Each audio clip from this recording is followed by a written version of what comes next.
Hello people of YouTube, my name is Steve Gray and thank you for watching. If you're new here, please hit that subscribe button, turn on that notification bell, leave a like, and feel free to comment down below what you would like me to do for future videos. So today we are going to be talking about One Punch Man, yet again, Season 2, Episode 11.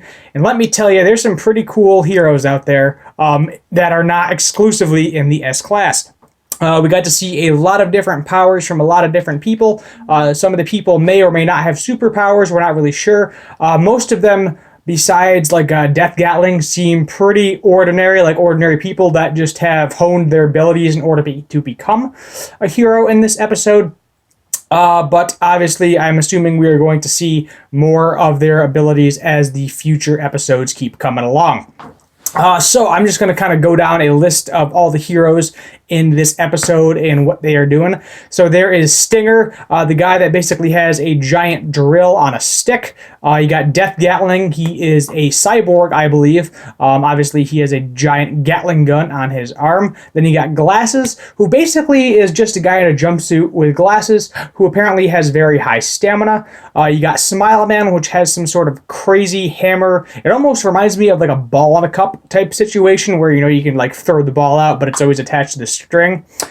We have Chain and Toad, who's got a scythe with his chain. He's basically in a karate outfit with a toad mask. And then we got Wild Horn, which is basically a guy that is a knight. And then we got Shooter, who is basically shooting arrows, poison arrows. At Garo in this episode. So Garo is severely damaged from his previous fight with Watchdog Man. And somehow, with all of these freaking heroes around him, he is able to come on top and actually end up defeating them. He kind of goes full monster, full demon, and even though he is poisoned, he is bleeding, he is beat to crap, he is definitely a rank all on his own. Maybe he could even fit in the S-Class hero rank, if not higher than that, perhaps. Maybe similar class to Saitama. But at the same time, when we look at the previous episode, Saitama does seem to kick him away fairly easily without too much hesitation, and even knock him out at one point as well. Oh, this episode was great. I just loved the fighting. Death Gatling, he's probably one of my new favorite characters, even though he does lose in this episode. He is as pissed off at the Hero Association as Garo is. He was like, look, just because they're an S-Class hero doesn't mean they're super powerful. It just means that they have some sort of cool ability. Doesn't mean that they worked extremely hard to get where they are today. Because they are obviously the top of the top, they are paid the most in the Hero Association.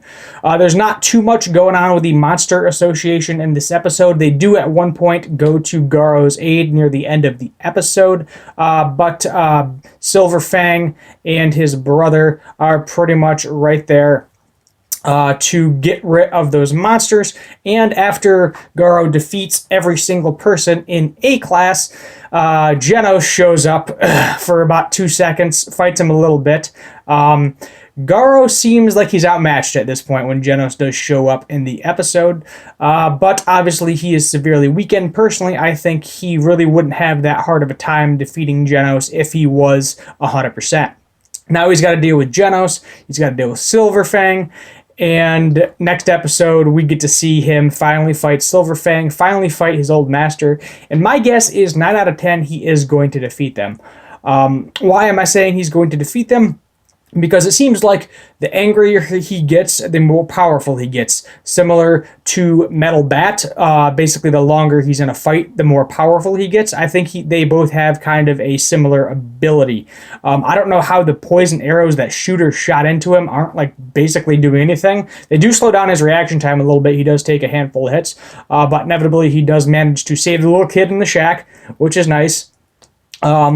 But he does defeat all of the A-Class heroes in the episode, and the little kid is safe, which I thought was nice. It does humanize Garo, which is why I think a lot of people enjoy him. Because yes, he is beating the crap out of the Hero Association, but at the same time, that doesn't necessarily mean he's a terrible human being. He could be wasting his time killing monsters, but no, he doesn't want to do that. He wants to change the status quo and change how the world works at this current time.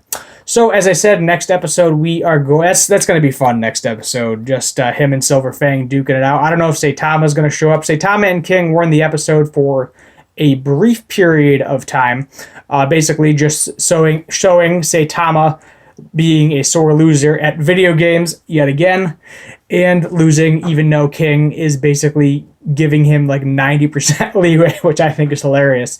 It's probably the only thing that makes him feel alive at this point in time, because he can't lose in a fight. It's probably never going to happen.